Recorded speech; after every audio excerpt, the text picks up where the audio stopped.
안녕하십니까. 자, 이번 시간에는 제5과목이죠. 화학설비위험 방지기술입니다. 전기와 화학이 화학 과목으로 채택되는 경우에 확률이 높고 어려운 과목이다라고 말씀을 드렸습니다. 그러나 반드시 그렇게 어렵다라고 할 수는 없습니다. 자, 저와 함께 보면서 과연 8문제 이상을 어떻게 맞출 것인지를 한번 연구해 보도록 하겠습니다.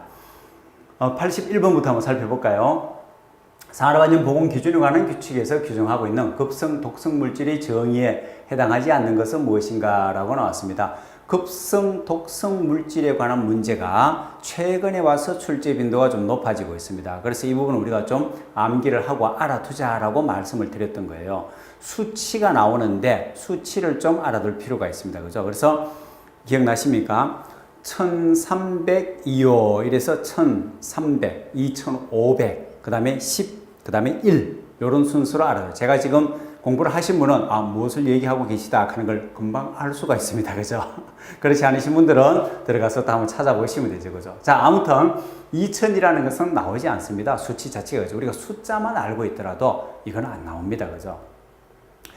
암기를 할 때 P9가 증가하는 분위기다 이렇게 외웠던 거 기억나시죠? 거기에 따라서 1000, 그 다음에 300, 그 다음에 물론 킬로그램 퍼, 미리그램 퍼 킬로그램입니다. 그죠? 킬로그램 당이니까. 그죠? 그 다음에 ppm이고, 그 다음에 미리그램이죠. 그죠? 단위까지도 알아두시면 더 좋습니다. 그죠? 예. 자, 2000이 아니고 2500이라는 수치는 있습니다만 2000의 수치 자체가 없다는 거. 그리고 1300 있지 않습니까? 그죠? 그래서 LD50이다, LC50이다 이런 걸 우리가 굳이 안 따지더라도 물론 그런 형태로 문제가 나올 수도 있습니다.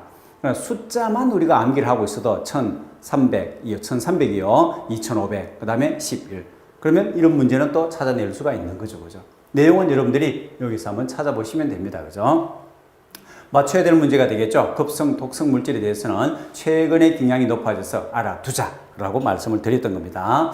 자, 다음 중 금속 화재는 어떤 종류의 화재에 해당이 되는가 그랬습니다. 이건 뭐 그저 주는 문제죠. 그죠? 감사한 문제입니다. 금속 화재는 D급 화재에 해당되는 것이고 금속 화재를 진압할 때 소화제로 많이 사용되는 것은 뭐라고요?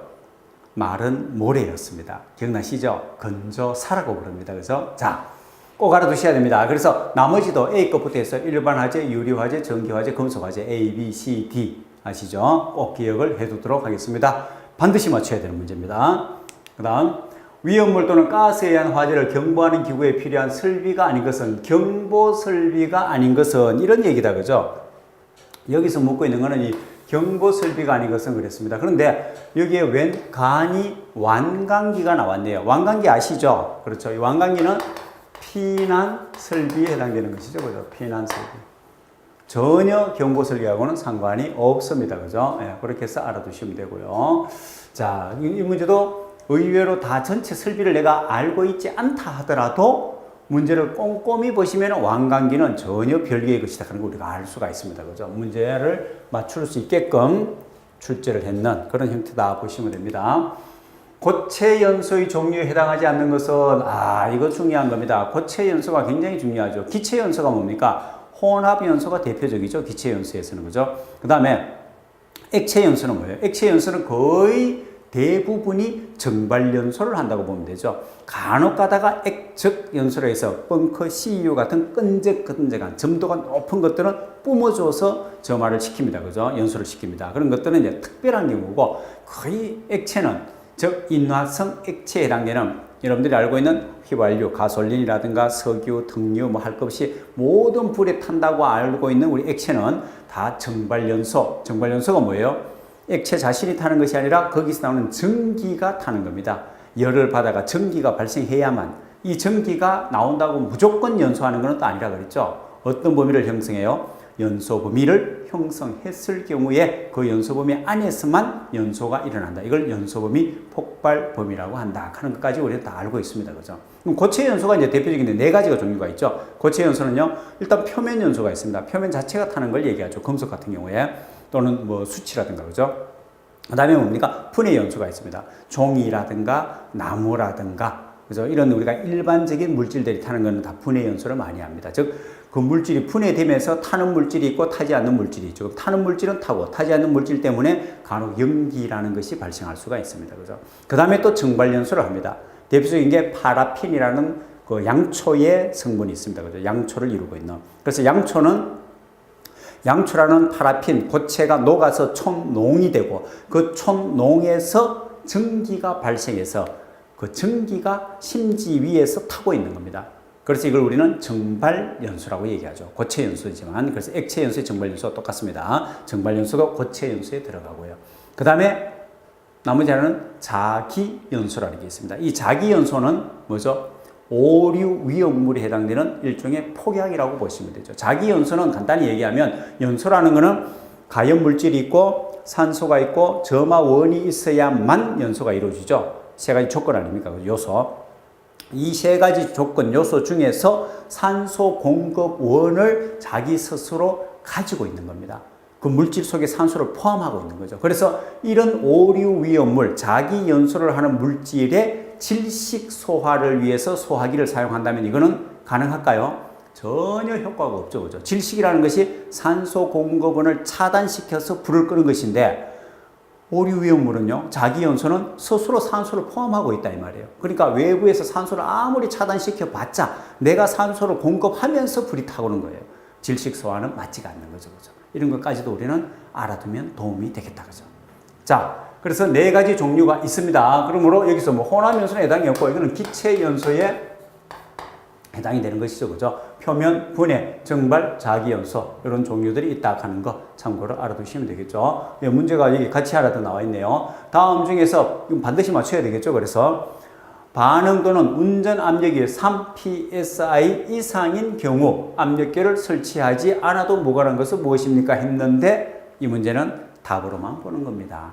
건너뛰는 거예요. 신경 안 쓰셔도 됩니다. 아시겠죠? 이런 문제는 어렵습니다. 그래서 다음에 나오더라도 이 문제는 똑같이 나오기 때문에 벨브리오카는 답으로만 눈으로 익혀두시고 해설 내용이 법규상에 있는 내용이 나와 있기 때문에 참고를 하시기 바랍니다. 전혀 신경 안 쓰셔도 됩니다. 알아두면 좋고 아니면 이 문제는 그냥 건너뛰는 문제로 분류를 하겠습니다. 이렇게 건너뛰라 하면 꼭 나는 공부하겠다고 맞추겠다 하시는 분들이 있더라고요. 하시면 더 좋습니다. 자, 그 다음 광분의 반응을 일으키기 가장 쉬운 물질이 무엇인가 했는데 이 문제 또한 건너뛰는 거예요. 이런 문제 크게 신경 안 쓰셔도 됩니다. 이건 다 난이도를 의도적으로 문제를 틀리게 하기 위해서 냈는 문제들은요. 의도하신 대로 틀리겠습니다. 찍어서 맞추면 더 좋고 그렇게 넘어가는 게 더 편합니다. 자, 답은 질산은입니다. 질산은인데 내용은 나와 있지만 참고하시고 너무 염두에 두지 않아도 되는 문제로 분류하고 넘어가겠습니다. 자, 그 다음 공기 중에서 아세톤의 농도가 200ppm이고요. 메틸, 에틸, 케톤이 나오고 농도가 100이고요. 혼합물질의 허용 농도는 얼마인가? 핵심은 이거죠. 핵심을 잘 찾아봐야 됩니다. 혼합물질의 허용 농도는 얼마인가 그랬습니다. 몇 ppm인가 그랬습니다. 요 문제는요. 노출 기준에 해당되는 것과 허용 농도에 해당되는 것이 같이 나와 있다라고 보시면 되는 거예요. 그래서 노출 기준은 허용 기준을 우리가 계산하는 건 잘 알고 있습니다. T1분의 C1 플러스 T2분의 C2 쭉 해서 이게 1을 넘으면 퍼센트라면 100%죠. 그죠? 100%를 넘으면은 기준을 초과하는 것이고 1 미만이면 퍼센트로 100% 미만이면은 기준을 초과하지 않는다라고 우리가 판단을 하게 됩니다. 그래서 계산할 때에는 T1분의 C1 대입하면 되겠죠. 그대로 뒤에 있는 500분의 C 하는 건 측정했는 농도거든요. 500분의 200이고 이거는 200분의 100이 되죠. 이 두 개를 더해준다 이 말이에요. 결과의 값이 1 미만이므로 이거는 초과하지 않았습니다. 그죠? 기준을. 이게 1을 넘었으면 초과하는 겁니다. 이건 우리가 잘 알고 있습니다. 근데 여기까지 나오는 게 일반적인 문제고요. 그 다음에 하나를 더 알아둬야 될 게 뭐냐면은 허용 농도를 구하라 그랬죠. 이렇게 되는데 이게 섞였을 때는 그럼 허용 농도가 어떻게 되노 이 말입니다. 요거 구하는 것이 공식이 원래 뭐냐 하면은 공식으로 나와 있는 것이요. 보통 N이라는 기호를 사용을 하고요. N이라는 기호를 사용하고 C1 플러스 C2 플러스 쭉 나갑니다. 지금 두 개밖에 없기 때문에 제가 두 개만 하겠습니다. 그러니까 측정했는 물질 두 개를 더해주고 여기 아래에 T1, C1 더하기 T2, C2 가는 아니요. N이 아니고 우리가 일반적으로 아래에 나오는 요 부분을 요걸 우리가 N이라는 기호를 뭐 어느 걸 기호를 써서 상관없습니다만 이렇게 사용을 하고요. 요건 지금 허용 농도를 얘기하는 겁니다. 허용 농도. 혼합 물질의 허용 농도는 공식이 이렇습니다. 정리를 더 간단하게 하면은 이렇게 해서 요 아랫부분 우리가 N으로 나타내기 때문에 N으로 하면 되죠. 즉 여기서 위에 있는 노출 기준, 허용 기준을 여기다 해주면 됩니다. 그러면 결국은 측정했는 게 200하고 100이기 때문에 다음 300이 되겠죠. 그러면 위에 분차에 해당되는 거는 300이 되고요. 이 300 나누기 N값을 구했는 게 0.9입니다. 그죠? 그래서 0.9로 나누어 주면은 공식은 요 공식을 사용하면은 계산 문제 스답을 풀 수가 있는 겁니다. 이해되시죠? 그죠? 자, 혼합된 물질의 허용 농도 구하는 거. 이 기회에 하나 정리를 하고 넘어가도록 하겠습니다. 어렵지 않습니다. 이 문제는 알아두시는 게 좋아요. 자. 다음.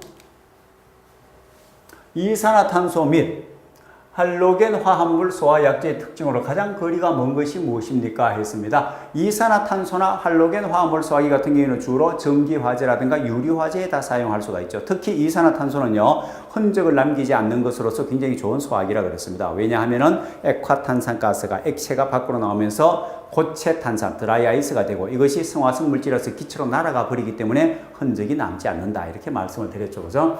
자, 소화 속도 빠르고요. 소화 설비 보수 관리 용이하고요. 저장에 의한 변질이 장기간 저장이 용이한 편입니다. 전기 절연성이 우수하나 부식성이 강하다. 전기 절연성 우수한 것까지는 맞습니다. 그 다음에 부식성이 강하다 그랬는데 부식성이 강한 것이 아니고 부식성은 녹이 잘 쓴다는 얘기죠. 그렇지 않고 부식성이 없습니다. 부식성이 없어요. 두 개 다. 이 부분에서 틀렸다 이렇게 보시면 되는 겁니다. 전기 절연성이 우수한 거는 둘 다 전기 화재에 사용할 수 있기 때문에 당연한 얘기죠. 그죠? 물론 CO2가 더 많이 쓰이긴 합니다만 다 전기 절연성은 있고 전기 화재에 사용할 수 있습니다. 유리 화재에도 마찬가지 사용할 수 있습니다. 전기와 유리 화재에 이 두 가지 외에 하나 더 쓸 수 있는 걸 찾아라 하면 뭡니까? 분말 소화기죠. 그죠? 네, 맞습니다. 분말 소화기. 이렇게 보시면 돼요. 자, 그 다음에 기상 폭발 피해 예측의 주요 문제점 중에서 압력 상승에 기인하는 피해가 예측되는 경우 검토를 요하는 사항. 여기서 핵심은 압력 상승이고요. 피해 예측입니다. 이 문제는 물론 건너뛰어도 됩니다. 이 문제도 마찬가지 난이도를 위해서 어렵게 내는 문제입니다. 틀리라는 문제예요. 간단히 말씀을 드리자면 자, 압력 상승인데 물질이 이동하고 확산 유해물질이 발생하는 거고 압력 상승과 무슨 상관이 있습니까? 이게 따지고 들면은 알 수는 있지만은 굳이 모르셔도 그냥 넘어가면 상관이 없어요. 그래서 핵심 포인트는 압력이 상승한다. 그러니까 혼합기가 형성되는 상황이 어떠냐에 따라서 압력이 더 커질 수 있고 작아질 수 있겠죠. 압력이 상승하니까 취약 부분에 대한 파괴 당연히 고려해 줘야 되겠죠. 그죠? 피해를 예측해야 됩니다. 계구부가 있는 공간 내에서 화연 전파 그리고 압력 상승 당연히 압력 상승입니다. 근데 유해물질의 발생이나 이 부분은 압력 상승하고는 관련이 없는 거죠. 이렇게 핵심 단어, 핵심 부분을 찾아서 적용을 시켜보면은 조금 더 답안을 축소해 나갈 수가 있습니다. 네, 그렇게 하시고 굳이 이 문제는 아시려고 노력을 안 해도 된다는 겁니다. 지금 현재까지는요. 빈도가 높고 이런 게 아니라 난이도를 높게 하기 위해서 나온 문제다라고 정리를 해두시면 되겠습니다. 이 문제는. 자. 분진 폭발의 요인은 물리적인 자와 화학적인 자로 분류할 때 화학적인 자에 해당하는 것은 공부를 안 하시더라도 이 부분 뭡니까? 꼼꼼하게 예리하게 봐야 될 게 화학적인 겁니다. 그러므로 연소라는 것이 뭡니까? 화학 반응에 의해서 일어나는 열이죠. 연소열이라는 것은 결국은 산화 반응, 산소와 결합하는 산화 반응에 의해서만 연소가 일어나고 거기에서 발생하는 열이 연소열이니까 이거는 화학적인 현상이죠. 나머지는 다 물리적인 것에 해당이 된다고 볼 수 있겠죠. 이해가 되시죠? 무슨 말인지. 자. 어려운 건 아닌데 이 부분도 마찬가지. 일부러 이 부분에 대해서 공부를 하려고 애쓰지 않으셔도 된다는 겁니다. 그렇게 나온 문제가 아니다는 거 분류를 하고 넘어가겠습니다. 역시 화학도 과학으로 나온다면 8문제입니다. 8문제만 건지면 돼요. 그럼 충분히 8문제 이상은 됩니다. 우리가 맞춰야 될 문제들만 봐도. 쭉 나왔는데 핵심은 이거죠. 혼합된 가스의 폭발 한계. 혼합된 가스의 폭발 한계는 르 샤틀리 법칙입니다. 알고 계시죠? 그죠? 르 샤틀리 법칙 여기 나와 있죠? 그죠? 그래서 르 샤틀리 법칙은 혼란을 방지하기 위해서 아예 100을 넘겨가지고요. 100 나누기 해서 L1분의 V1 더하기 L2분의 V2 몇 개가 있습니까? 하나, 둘, 셋, 세 개 있죠, 그죠? 그러면 L3분의 V3 뭐 이렇게 정리를 하면 되겠죠, 공식은요. 이렇게 해서 하한값을 구해내면 됩니다. 여기다 넣으시면 내는 공식은 똑같습니다. 이렇게 하는 게 더 간편하시죠, 그죠? 미리 계산하는 게 이 부분을 계산해서 100에서 나눠주면 되겠습니다. 자, 여기에 한 가지 문제가 있다면 이런 것도. 자, 여기 보세요. 헥산은 1%, 2%, 자, 메탄도 2%고요. 요 부분도, 그렇죠. 핵심은 여기에 나와 있네요. 공기가 들어가 있네요, 공기가. 자, 요 부분 주의를 해야 됩니다, 그죠? 혼합 물질이라는 건 공기를 제외한 가연성 가스들만 혼합이 100%로 이루어졌을 때의 혼합 물질입니다. 이 문제 참 좋습니다, 그죠? 공기가 쓰게. 제가 강의할 때는 항상 공기가 들어간 문제가 나와야 우리처럼 공부한 사람들이 맞추기 좋다. 그렇게 말씀을 드렸죠. 그죠? 공기를 제외해야 됩니다. 그러면 공기를 제외한 이 물질들만 가지고 뭡니까? 백분율을 다시 또 따져야 되는 겁니다. 백분율을. 그래서 이것만 갖고 100%를 했을 때 얘들이 얼마가 되는지를 다시 계산을 하는 거예요. 자, 이 부분은 살짝 지우겠습니다. 이제. 이 공식을 이제 아시는 거니까. 그죠? 그럼 무슨 얘기냐면 이런 거죠. 다 더하면 1 해가지고 5입니다. 5입니다. 그죠? 그럼 이 5가 100으로 됐을 때에 하는 전체 5 중에서 요 1에 해당되는 거는 곱하기 100해서 백분율을 구하는 거예요. 2는 5분의 2 곱하기 100. 요거는 5분의 3 곱하기 100. 그렇게 하면 나오는 이걸 다 더하면 이게 100이 됩니다. 다시 백분율을 다시 계산이 돼요. 그렇게 했는 것이 20, 여기 나오죠. 20, 44. 이거 다 더하면 100 되지 않습니까? 이해가 되십니까? 자, 요렇게 해서 우리가 알고 있는 공식에 집어넣어도 되고요. 또 다른 별해가 있습니다. 다르게 푸는 방법도 있습니다. 나 이거 골치 아파. 이걸 다시 5분의 1, 5분의 5분의 2 해가지고 곱하기 100 하는 게 골치 아파. 나 그렇게 하고 싶지 않아. 이럴 경우에는 어떻게 하느냐? 요거 다 더하면 5가 되죠. 그러면 좀 전에 백분율에서 내가 100 나누기를 했지 않습니까? 그럼 이거는 다 더하면 5가 되죠. 그럼 5로 나누어 주고 여기에서 L1, V1을 그대로 쓰시면 돼요. 1분의 아니요. 자, 여기는 L1이니까 여기 있죠. 1.1이죠. 1.1분의 1 더하기. 그 다음에 뒤에 나오는 5죠. 그죠? 5.0분의 얼마요? 2 더하기. 그 다음에 2.7이죠. 그러면 2.7분의 분포비가 2니까 2. 이렇게 계산하셔도 답은 똑같이 나옵니다. 여러분들이 해보셔서 한번 맞춰보십시오. 이게 더 간편하네. 그럼 이렇게 하셔도 되는 겁니다. 100으로 나눴던 거는 백분율 다 돼가 100이기 때문에 100으로 나눠준 것이고, 그렇지 않을 경우에는 이걸 제외한 나머지 값을 여기 넣고 이렇게 계산하셔도 답은 같이 나온다. 아래쪽에 분모에 하한값 들어가는 거 아시죠? 위에 분포비가 들어갑니다. 네, 요거 주의하시고요. 반드시 맞춰야 될, 우리 르샤틀리 법칙은 얼마나 중요합니까? 이게 아무리 강조해도 결국은 실기에 가서 또 해야 되고 반드시 맞춰야 될 그런 문제다. 즉, 이 계산 문제는 우리 산업안전에서 계산 문제는 점수를 주려고 낸다 그러지 않습니까? 10%를 제외한 계산 문제는 다 맞추라고 나오는 문제입니다. 꼭 맞춰야 되겠죠. 그러니까 얼마나 반갑습니까? 저런 문제가 나오면. 그죠? 다음 문제요. 다음 관 부속품 중에서 관로의 방향. 관로의 방향을 변경하는 거. 빈도가 적잖이 높다고 보시면 됩니다. 아주 높은 건 아니지만 높은 축에 들어갑니다. 그죠? 그래서 알아두세요. 엘보가 들어가죠. 여기서 보시면은 엘보라든가 플랜지라든가 몇 가지만 기억하시면 됩니다. 여기에 리듀셔카는 레듀셔카는 축소관, 요게 또 간혹 나올 수가 있습니다.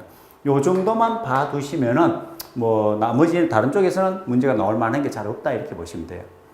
됐죠? 그래서 주로 나왔던 게 지금 엘보가 가장 많이 나왔어요. 엘보가. 관로의 방향을 바뀌는 거. 요 기회에 다시 한 번 더 눈으로 콱 도장을 한번 찍고 넘어가도록 그렇게 하겠습니다. 이 부분은 맞추시면 좋고 꼭 8개 안에 들어가는 부분은 아니다라고 봐도 돼요. 근데 가급적이면 이 문제를 맞춰주는 게 좋습니다. 아시겠죠?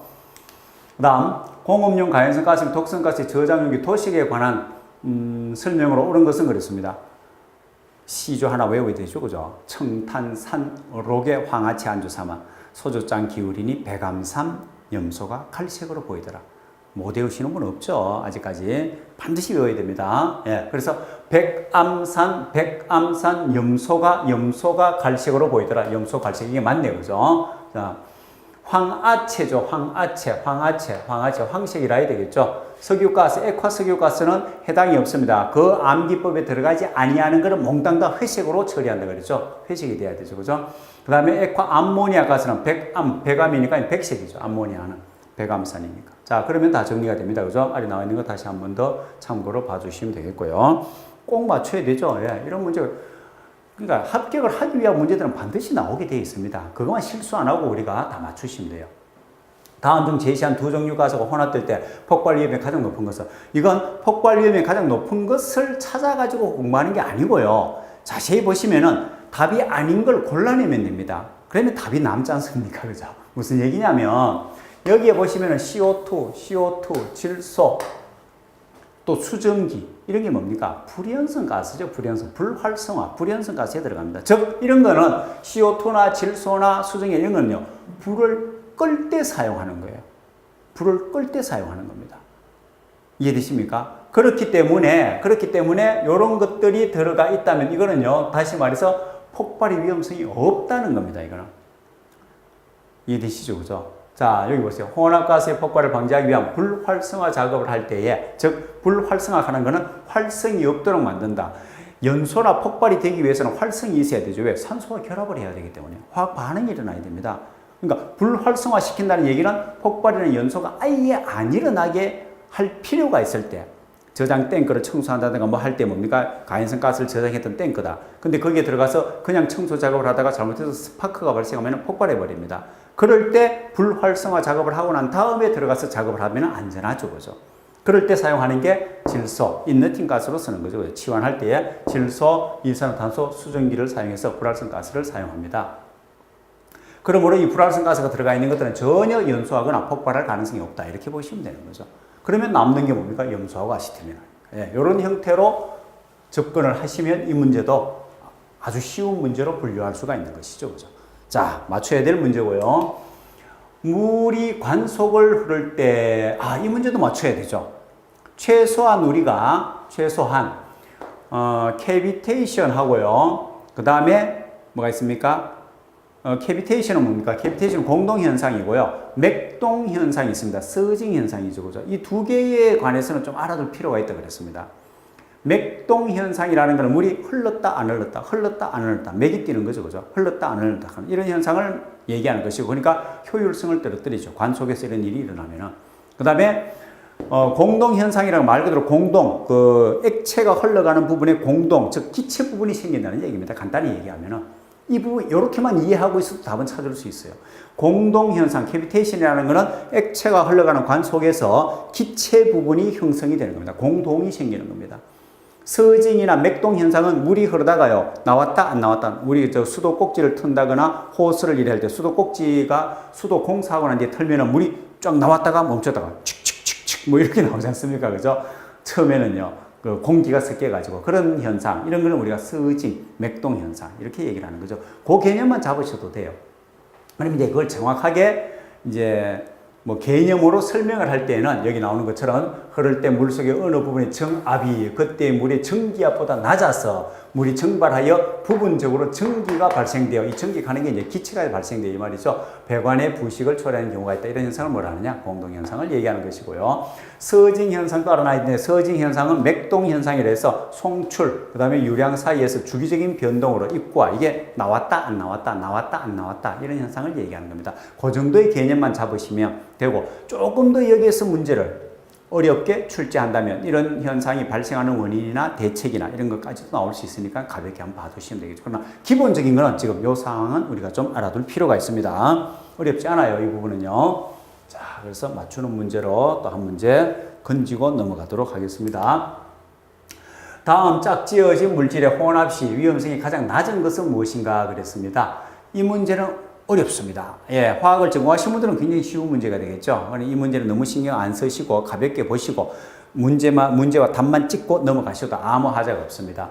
가연성 물질은 사실은요, 이 가연성 고체가 환원성 물질에 들어갑니다. 그러니까 고체 환원성 물질이 있으면 이쪽은 산화성 물질이 들어가야 됩니다. 이게 환원성이면 여기에 산화성 물질이 들어가야만 이게 위험성이 높아지거든요. 근데 같은 환원성 물질이 들어갔으니까 이건 위험성이 높은 게 아니죠. 그래서 낮은 물질로 분류를 한다. 이런 취지고 뜻입니다.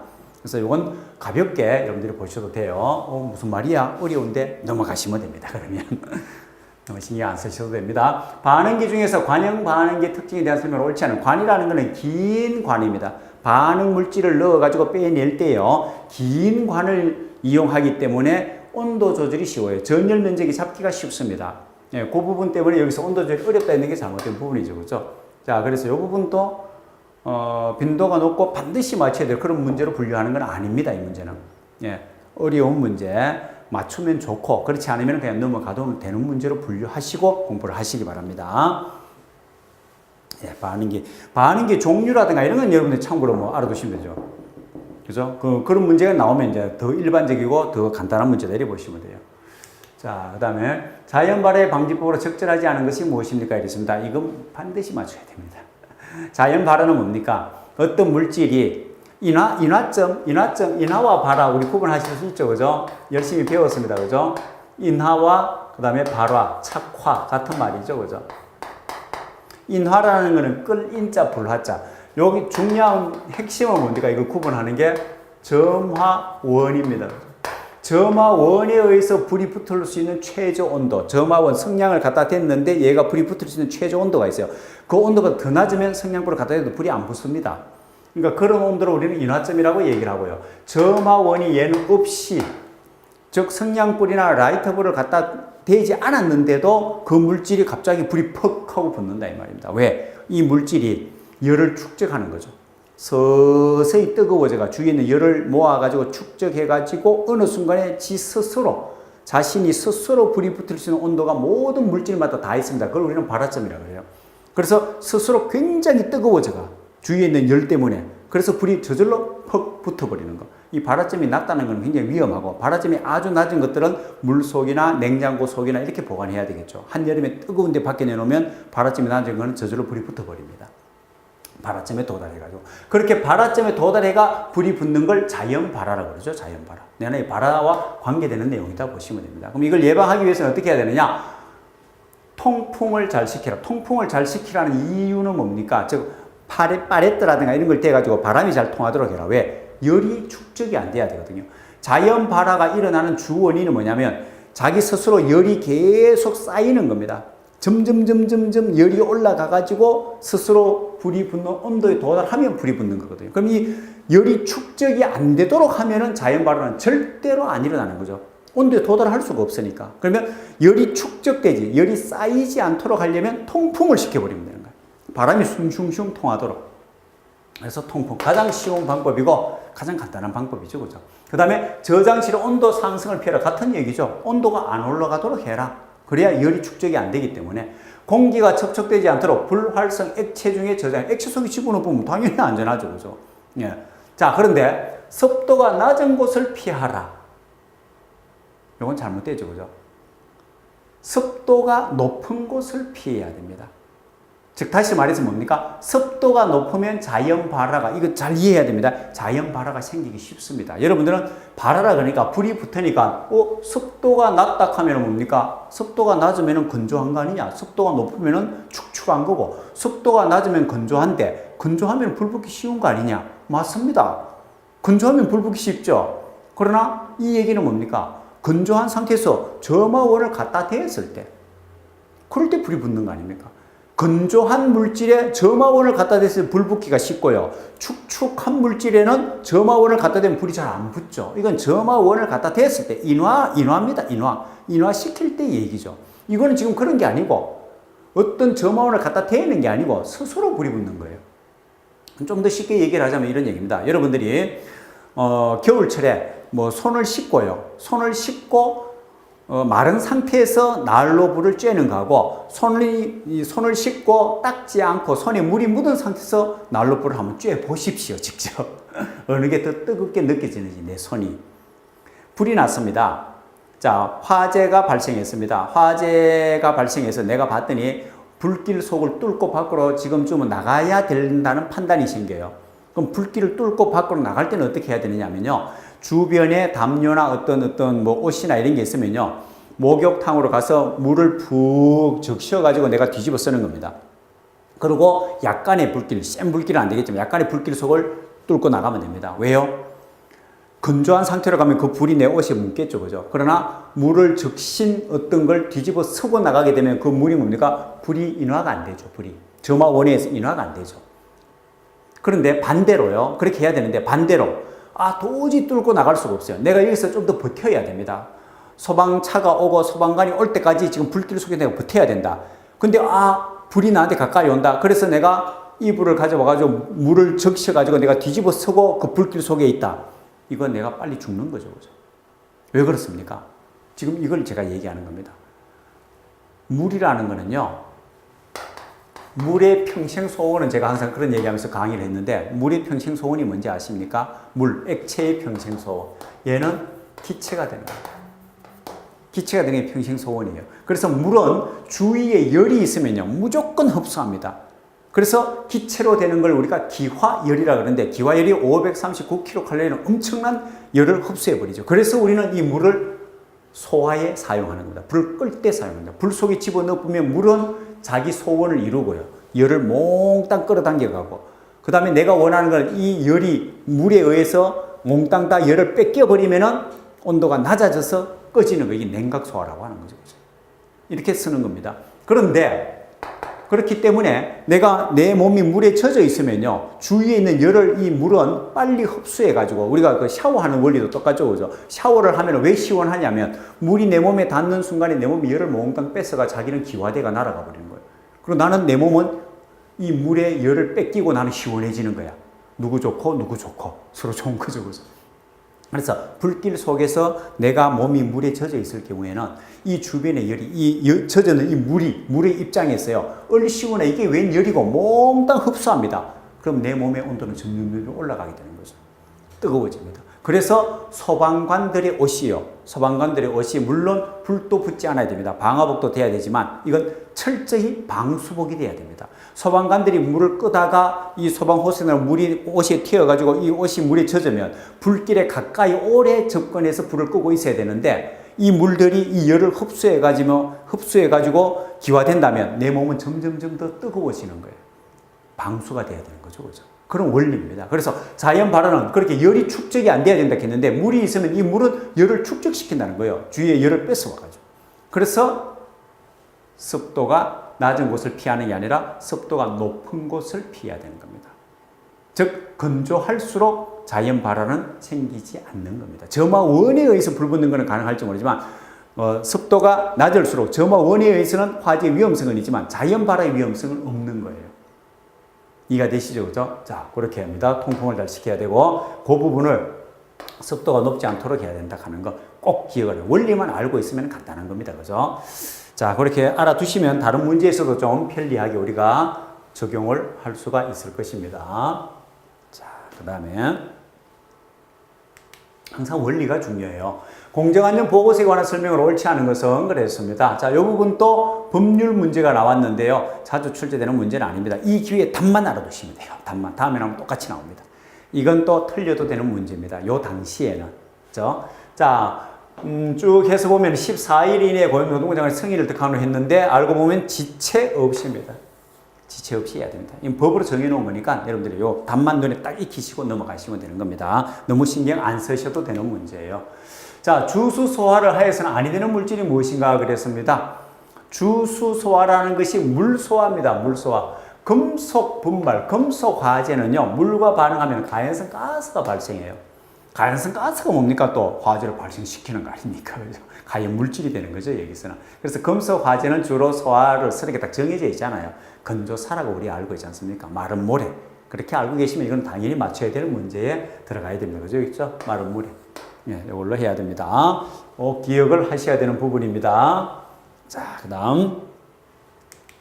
예, 여기까지 하고 다음 시간에 건설 안전 문제에 대해서 풀어보도록 하겠습니다. 수고하셨습니다.